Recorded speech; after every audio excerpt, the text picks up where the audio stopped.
আহ বিদেশ তো না এলাম, কোনো কিছু নিয়ে আইতে পারলাম না।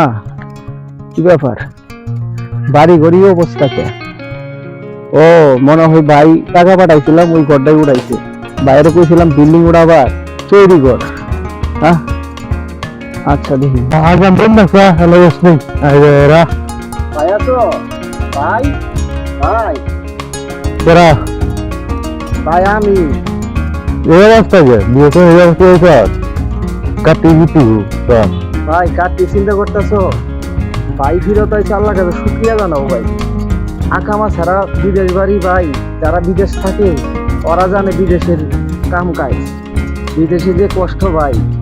যাই হোক, যে একটা বাবির বলে একটা ছেলে, ওই যে এটাই বাচ্চা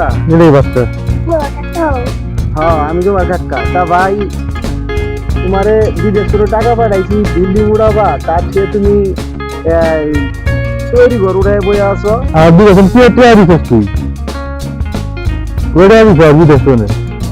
বিদেশ এ কি কো ভাই?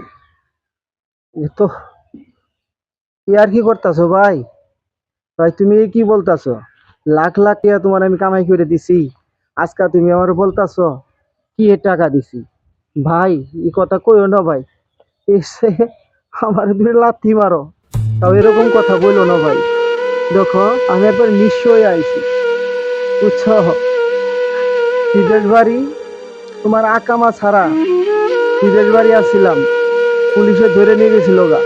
ধরে নিয়ে যাওয়ার পরে মালিকটা ভালো আছিল, ছাড়াই নিয়ে আইসা তার ঘরে রাখছিল। 5-7 বছর কাম করে তুমি করে টাকা পাঠাই দিছি, এই লাখ লাখ টাকা পাঠাইছি। আর এই টাকা নিয়ে আজকে আমার কইতাছো কি টাকা পাঠাইছি?